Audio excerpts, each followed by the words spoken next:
Renovating Retirement with Charlie Jewett. Oh no, I think I'm about to have another episode. Hey everybody, Charlie Jewett here with episode 185 of the Renovating Retirement podcast. And what we're going to talk about today is ice cream, whipped cream, cherries, and chocolate. And no, it's not a show on desserts.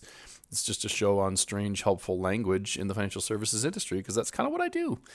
What do I mean by ice cream, whipped cream, cherries, and chocolate? Well, some of you know, some of you don't know. I'm writing a book called Peanut Butter Marketing, the role that lying and deception play in loving and serving others. And it's kind of an interesting take on my life experience in the world of sales and marketing and helping other people. I certainly was anti-lying, anti-deception. And if you listen to my podcast, you'll know that I hate liars and am not a fan of that. But I found something interesting being a parent and having dogs, which is the reality that sometimes you have to deceive the ones you love to actually love them or do what's best for them. What do I mean by that? Sometimes I have to give my dogs pills and they don't swallow pills, but boy, do they like peanut butter. So I take that pill that they wouldn't swallow otherwise and I stick it inside the peanut butter and I say, hey buddy, come here girl, come here guy, do you want a little bit of peanut butter? Come on. I don't know why I have to do my dog voice publicly here, but they come over, they're all excited and rah, rah, rah, rah. They go after the peanut butter, and in that process of offering them something that I know they already enjoy, they're actually able to take their medicine, and then when the medicine gets inside, it does its job. I've also thrown surprise parties, and if anybody's been through this interesting experience where you have to deceive your loved ones and lie to them and keep secrets, but is it the lying or the deception that's actually wrong, or is it the intent of the lie, of the deception, how long it lasts, what you plan to do with it? Does it do damage to the person or does it do good? So the marketing book that I'm writing for those in the financial services or those in sales, which is not a dirty profession, sales is actually helping people know what they should do and then helping them to do what they should do. That second piece is the hard part. Can salespeople become obnoxiously selfish, commission motivated, money hungry, and hurt others, use the sales practice to hurt others? The answer is absolutely yes, and I come out pretty hard against that because it happens in my industry all the time. Part of the reason this podcast exists and that my team exists is to protect you, to show you, to pull back the curtain and allow you to see perfectly clearly so that you can protect yourself and make smart decisions. Yes, someone's going to make a commission or going to make money anytime you do anything in the financial services, but you have to function in that world. You have to make decisions. You have to cover long life, short life, rough life, sick life, and into the next life, which means having investments, owning a home, having a mortgage or not, having life insurance or not, having long-term care or not, using annuities or not. Stocks, bonds, and mutual funds are kind of the default, and they are absolutely the king of allowing somebody to rip you off and hide the fees and charge more than is necessary for something that's not as good as you're being told that it is. So in many ways, this podcast is anti-deception, anti-lying, but the book I'm writing is saying, well, when do you use those tools for the benefit of someone else? And this podcast episode is a little bit about my process from 2005 until now. And let me tell you a little bit about that story. I created merit planning in 2005, mortgage plan, estate plan, retirement plan, insurance plan, and tax plan. And prior to the mortgage meltdown of 2008 and 2009, when I met somebody, and I can actually show you, if you're a friend of mine or you know me, I can actually show you the waiter or waitress, the wait staff document that I used to use when I went through merit and said, do you want to do mortgage planning or not? Check yes or no. Do you have a trust or not? Do you want us to throw in a trust as we do this process? We're moving a couple $100,000 anyway. You're not even going to feel it. Yes, I want a trust. Okay, let's talk about retirement accounts. Where do you have your money? How are you funding them? Let's optimize this, optimize that, make changes. I'd have these checkbox. Insurance. Are you insured? Do you have enough money to cover the income if somebody passes away? How about estate taxes? Back to the E, but kind of part of insurance. Are you worth more than $2 million if you pass away? This is when I started. Today it's more like $22 million. But do we have an estate tax issue? In the taxes, do you think taxes are going up or down? Should we do a tax plan? Do you own a business? Blah, blah, blah, blah, blah. I would get to the end of my initial consultation, and the check boxes would be 8 to 11 changes we were making in somebody's finances. I was the improvement guy, the asset optimization king. Let me keep your budget exactly the same. This is not about investing more money. This is not about spending more. This is about what are your goals And what are you currently doing with the money you have saved up and the money that you are saving on a monthly basis? Your chunks and your streams of money. And I would talk to people from their goals, extracting their goals, come back and say, here's the 8 to 11 changes we're going to make. And I would present the merit plan. In between, I'd have them read the book Misfortune 101 by Douglas Andrews, which was kind of the Bible on the type of planning that I do. I've since written a much shorter book on the mortgage planning piece, so you can learn that more easily. It's still an incredible book in so many ways, and I would love for you to read it. In between the first and second appointment, I'd have them read the book. They'd come back, I'd present my plan, and I am telling you, my success shot through the roof as a rookie in 2005. I did so well. I'm in an industry where if you teach people the truth, you're selling them something that costs them zero. They literally don't spend any money. They're just moving the money they already have from inferior strategies or investments to superior strategies or investments. I'm selling something that costs nothing. I'm good at it. I was communicating clearly. I was a little bit contrarian, a little bit edgy, a little bit new. People ate it up. My success skyrocketed. I built merit planning from that day, and everything you see has come from that. However, the world completely fell apart in 2008 and 2009. Literally everything changed in the financial services industry. We lost 5,000 banks. People lost 30, 40, 50% of the value in their homes. We couldn't borrow anymore. The stock market went down. Jobs were lost. It was crazy. That is one of the times that created the lost decade that changed the entire stock market. The first crash of 2000, 2001. Then the second one. What was the second one, Charlie? It was the mortgage meltdown of 2008, 2009. It's part of the reason we've changed our views completely on more risk, more reward, or how much is the market making, which over the last 21 years before whatever crash or adjustment we have coming is only 6.59. The reason more risk does not equal more reward, the reason you can no longer take 4% out of a retirement account like William Bengen taught us in the early 2000s, the reason every single thing you've ever known or that your parents could possibly teach you about finance no longer applies is the mortgage meltdown from 2008 and 2009. It changed everything. One of the things I didn't expect it to change was how people think and how they buy in my industry. What do I mean by that? I had built my team to 9. I had to let everybody go. Seriously, I went down to a one-person company, maybe me and an executive assistant at that time. I don't even remember, but I got really small. I had a big team. We were doing real estate transactions. We were doing the mortgages ourselves. We were doing estate planning through a partnership. I had a CPA. We eventually did taxes through the office. Of course, we were doing the insurance and annuities. I didn't have the securities license at that time. That came a little bit later. We were doing a huge part of the planning. And all of a sudden, I had to get really small. I said, well, let me go back to kind of what I did in the beginning to build this thing. I'll present merit plans. I'll be the chief cook and bottle washer. I'll be the only person, a one-man show. Go do my dog and pony and go back to being small and profitable and rebuild from there.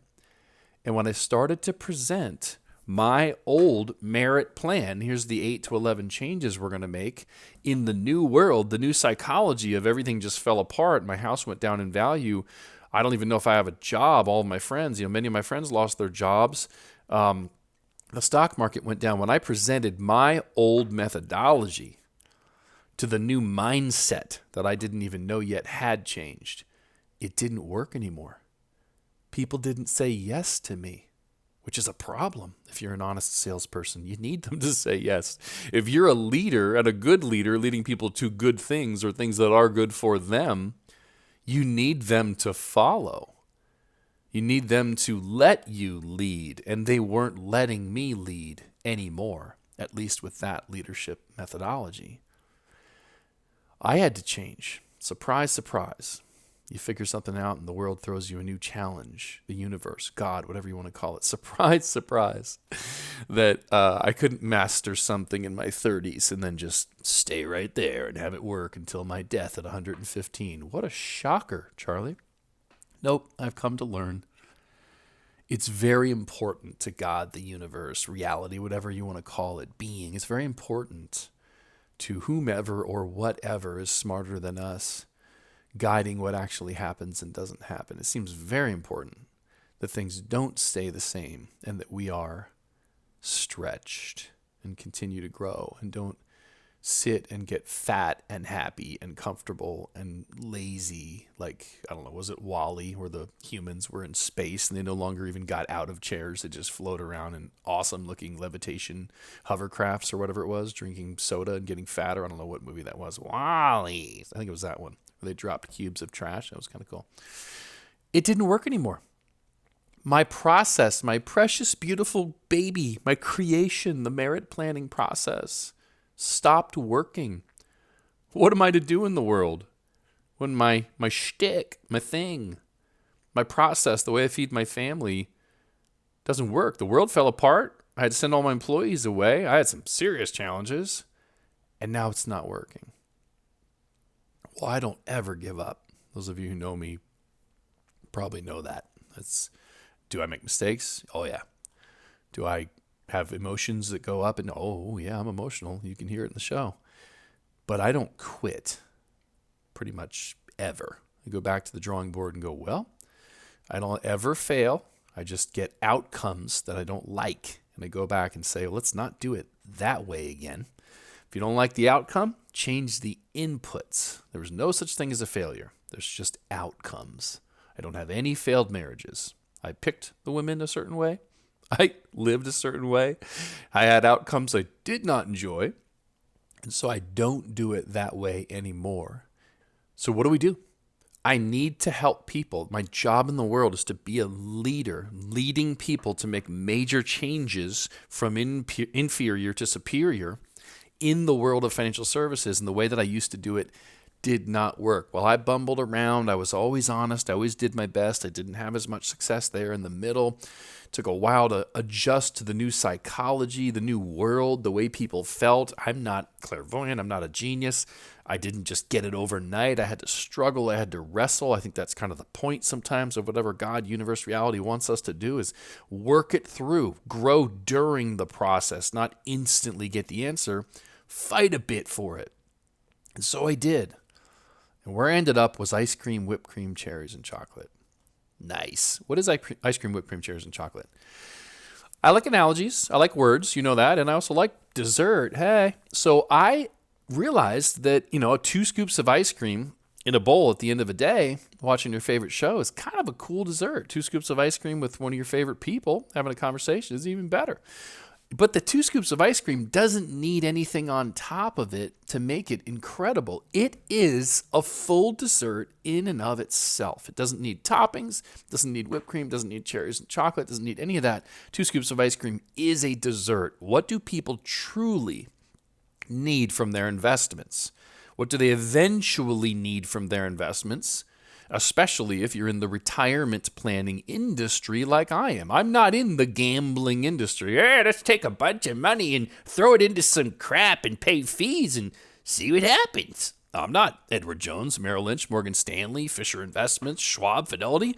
I'm not in the gambling business. Like, could you pay me for a while and then we'll find out if anything good came to you? But while we have the mystery of how it works out for you, I'm going to drive my Lamborghini to the golf course and play golf with my buddy. I'm not in that industry. I think that industry is stupid and failed. I'm in the industry of retirement planning, or let's get really bold here, planning. The word planning. Planning on something. What can I plan for? My flat tire plan is a dumb little donut tire that I carry around with me and pay extra gas to because my car is heavier in case I need the donut, right? All right. Well, stocks, bonds, and mutual funds. What can you plan on? Well, you can plan at the end to see if it worked out. Okay, but for long life, short life, rough life, sick life, and into the next life, can I plan how much income I can take and, how long it's going to last? Nope. I can plan on what golf course I'm going to. Okay. Can I plan, is my spouse going to be okay if I die and how much income they're going to have when I'm no longer here to work? No, but I can plan what I'm going to wear to the golf course and which one of my sports cars I'm going to drive. Okay, so you can plan a lot, but I can't plan anything. How about rough life? Can I access my money? Ding, ding, ding, ding. We have a winner. You can access your money. Yes. Oh. So I have a giant emergency fund. So liquidity is basically the focus of this entire thing, and your golf, of course, and your sports car. I basically have a gigantic emergency fund where I know I can get my money, but other than that, I don't know if it can take care of every other need that is the reason we save, which is income and covering income for my spouse, making sure my family's going to be. Well, hold on a second. Hold on. One of the things that happens to people is that in the end of life, they don't drop dead. They fade out. They might get Alzheimer's, or their hip breaks, or they get too sick. They have to go into a nursing home, long-term care, and it's very expensive. In your planning, what you call it, planning, or your investment style, can I plan for that? Are we going to have all the health insurance expenses covered? I don't know, because I'll be dead. I will have played a lot of golf and drank a lot of beer, and I'll be dead, and you'll be screwed. How about taxes? I don't like the way this sounds. Taxes, I don't know. Whatever the IRS does, the IRS does. And you're going to have to figure it out, because I'm going to be on the 9th hole. It doesn't make any sense. As a retirement planner, I have to use tools and put them together in such a way. You do understand there is no perfect food in the world that's like, if I just eat that, I get everything, all the vitamins, nutrition, phyto this is and phyto that is, and oils and things like that to take care of my body and make me look like Angelina or Brad Pitt, or a combination of the two if that's how you identify. What? Like, no, there isn't one food that does everything you possibly could need. And there's not one investment that does everything you want. I always think it's funny. I did an episode a long time ago called Stop Looking for the Perfect Investment, because someone's like, I want income. Cool. Here's an annuity. It gives you the best income in the world. But it's not very liquid. I know. I thought you wanted income. I do want income, but I also want it to be perfect, like rice with protein. I don't know what we're talking about, Mr. Prospect. Do you want income or not? I do. Okay, this does income really well, but it's not very liquid. Why do we keep going to what this thing's not doing well? You want liquidity? Put all your money in the bank. It's very liquid. How much is the rate of return? Like almost nothing. I don't know if I like that. I want rate of return to provide income. Wait, I thought you just said you wanted liquidity. I do, actually. I would like both. I'd like my rice to have protein and fatty oils from fish. Rice doesn't come like that. It has something else. Protein comes from other sources. I know. I'm just looking for that mystery food that doesn't exist, because I enjoy depression and frustrating salespeople. Stop. Just stop. Nothing's perfect. When I studied to be a naturopathic doctor, I didn't finish, so don't look me up online and go, this guy's a liar. He said peanut butter marketing and is trying to get us to think he's a doctor, so we'll swallow his stupid pill. No.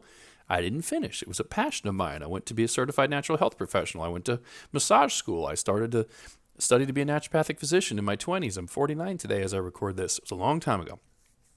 But we learned nutritional planning. You got to put different foods together in certain combinations to make sure the person gets everything they want.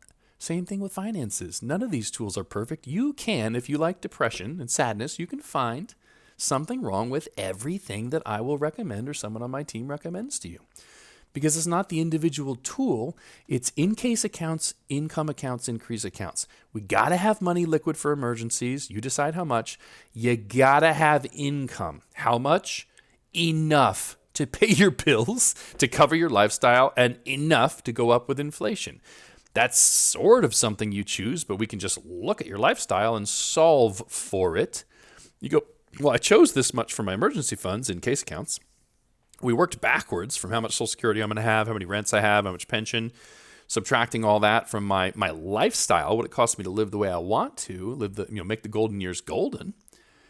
And it took up this much of my assets. How much is left? Now you know what you have that you could possibly think about putting in the stock market or investments. It's not necessary for you to live your life. You could lose it all, but we want to grow it for future inflation, future travel, future health, medical expenses, and for inheritance. That's called in-case income increase planning.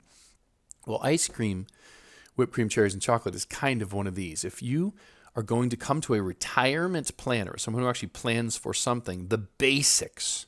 It's not a retirement plan without income, and it's not a dessert without the two scoops of ice cream. Brownies are dessert, okay? Cake and peanut brittle. I'm not saying there's no other desserts. I'm using just ice cream as an analogy. If the bowl is empty and there's no scoops of ice cream in it, it's not even a dessert. 2 scoops and it is. So what I've started to do is say, okay, I see you're worth, $750,000 if we add up all your stuff. You got this much coming from Social Security. Your lifestyle is $7,500 a year, whatever it is, $7,500 a month. Let me come build you the ice cream, whipped cream, cherries, and chocolate plan. And what I'm doing, finally, I shouldn't say finally because it's been working for a while now, but what I finally discovered after that hiccup of my merit planning not working, the big grandiose change everything in your life, extreme financial makeover that worked for so long, for me, stopped working. What finally worked is saying, well, we need income. Let me look at your assets and show you the absolute minimum amount of money that you need to transfer to a guaranteed income tool to know that you're going to be okay. And I'd look at their assets and build a spreadsheet and put in laddering, and here's your Social Security and when to turn it on, and you live off of the lower interest earning investments for a little while, cash and things like that. You postpone the things that are compounding. You flip those on, 5-6 years into retirement, optimize. Here we go. You wanted $7,500 a month. I got it for you, and I only need 38% of your net worth. Boom, drop the invisible mic. I'm actually wearing the mic on my head, so I'm not going to drop it. But if you saw my hand, I'm dropping something fake. Drop the mic. Let's say it only takes 38% of your assets. I don't care what you do with the other 62%. I can show you what I would do if you want to see the alternatives to the stock market that are all safer and grow more quickly, have a higher rate of return, are taxed more efficiently, or not taxed at all. I will show you those, but I don't need that money, and you don't need that money. And guess what? Ding, ding, ding, ding, hurrah, hurrah, crack the wine bottle and let's throw some confetti. You won the game. Mr. and Mrs. Jones, you won the game. Not only, like you told me when you came to me, can you know when to retire? Because you said you don't even know when you can retire or when's enough or when do we stop saving. You could retire now, and you have almost 3 times the amount of money you would need to do it. Oh my gosh, people get so excited. That's ice cream. There's no tax planning. There's no home equity planning for arbitrage. We haven't covered long-term care. There's no 5 lives of retirement planning, how to leave an inheritance. Is my wife going to be okay? Is my husband going to be? There's none of that. Just income. And I might have included both spouses. That's fine. What is whipped cream? What's the second option, the second plan? You got the base plan, just costs very little of your assets. What's the next plan? I want to cover the 5 lives of retirement. Of course, we need income. That's long life. What if I live a long life? Am I going to have income? Yes. But what about long life, short life, rough life, sick life, and into the next life? What I add in the second plan, generally speaking, is going to be some sort of indexed universal life insurance policy or whatever's the best policy at the time you're listening to this. Today, it would be an IUL. What am I going to do to make sure if this person gets sick, somebody else pays for it, that we're covering taxes, tax-free income, that if they pass away, we know the spouse and the family are going to be okay. This is usually going to be some sort of a combination of whatever money needed to go into creating the paycheck, the income account, and then a little bit more of the assets going into it, a tool that efficiently covers the 5 lives of retirement. And I'm coming back saying, the second plan, the whipped cream plan, takes 68% of the assets, not 38% of the assets. So I still don't need everything, but I literally can cover everything that you would possibly need in your life. And they get excited. Oh, I don't know whether to do plan 1 or plan 2. Can I have both? Yeah, both is plan 2. Of course you can have both. A lot of people pick whipped cream. What's cherries and chocolate? Cherries and Chocolate is throwing in tax-free retirement planning, David McKnight style. Let's get you where you have money in the 3 different buckets, the exact right amount of money in each of the 3 different buckets, so that when you hit retirement, you're either in a 0% tax bracket, or if you have a pension in your life, you are minimizing the taxes on all of the other income. This means Roth conversions on that IRA or 401k to get it down to the right size, where the only income coming out of it is covered by the standard deduction, where we're cleansing the taxes. Can you put money into an investment pre-tax, take the tax deduction, let it grow tax deferred, and then take money out 100% tax-free? The answer is yes, and you ask any CPA, they say no, because CPAs are not comprehensive merit planners. They are missing that when you put peanut butter and chocolate together, you get Reese's. Oh, delicious. Yummy, I'm hungry. You get sometimes when you put 2 things together or 5 things, you get something new that someone staring at just a piece of chocolate all day long is not going to figure out. CPAs stare at the chocolate of taxes all day long and just nerd out on it. They're not going to see, and they don't see. And I can give you 17 years of experience, or you can pick any CPA in the country, put them on the phone, let me ask them 2 or 3 questions. And at the end, if they're humble, they'll go, that is amazing. Can we be friends? And if they're not, they'll get really angry and get all beta fish on me, where I leave them in their own bowl, beta fish. Go over there if you want to fight and just run up against the cage until you smash your head. The hell am I talking about? I don't know. CPAs don't play nice and they think a little oddly. But when someone can be comprehensive, can you put money away? Tax deferred. Take the tax deduction today. Can you grow it tax deferred? Yeah. Or can you put it away with a tax deduction? Can you grow it tax deferred and then take it out tax free?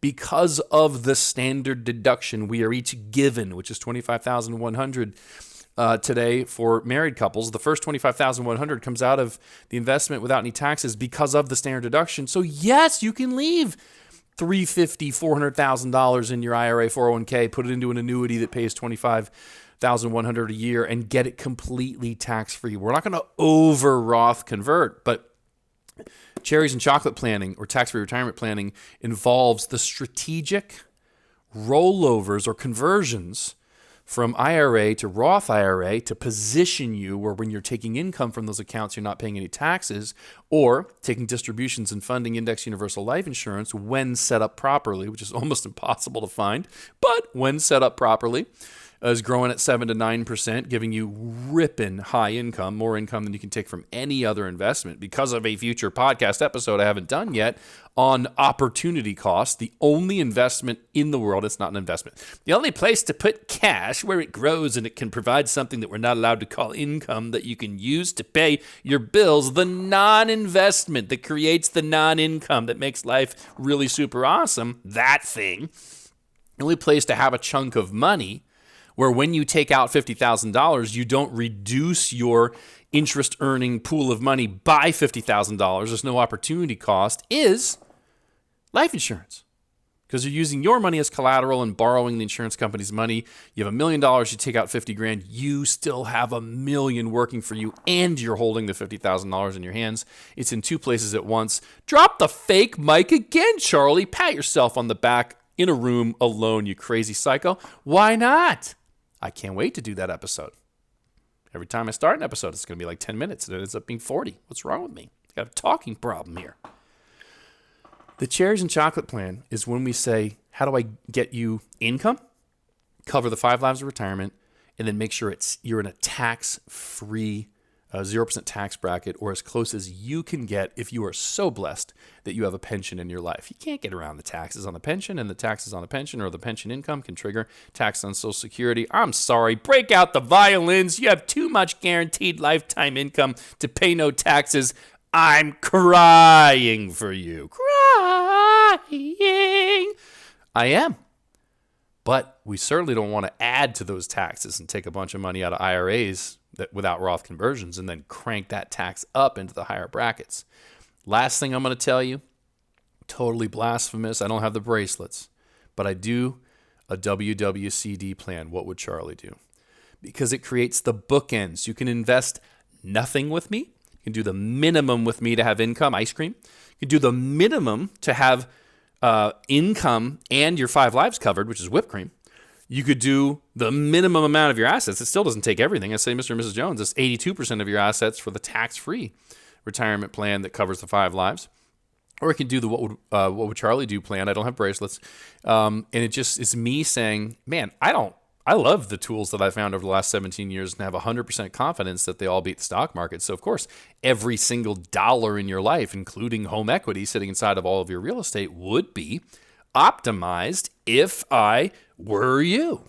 Why not, as an honest educator, why not show you this is what I would do, the What Would Charlie Do plan, WWCD. I don't have the bracelets or the shirts, just the blasphemy. What would I do if I were in your shoes? And I've found, surprise, surprise, sometimes, though merit planning is too much, leading with here's what you should do with all your money, for some reason, ending at here's what I would do if I had all your money, some people pick the WWCD plan. But something about the process, something about the peanut butter marketing of, I know I have something you need. And if we get it inside of your life, like that pill inside of the dog or organic foods inside of the child, if we get it into you, into your world, it'll do its job and create health, in this case, financial health. If you'll just listen to me and position your assets this way, you're going to be fine. And I can see it and have 100% confidence, and we could test it, and we know you're going to be fine. But you have to accept it. I've found for some reason ice cream, whipped cream, cherries, and chocolate and the WWCD plan, having 4 options, is the peanut butter that finally lets people swallow the pill of asset optimization and financial improvements. And I wanted to share that with you today. Why? Why would I care? Because I think you people are the best. Renovating Retirement with Charlie Jewett. But that's all, folks.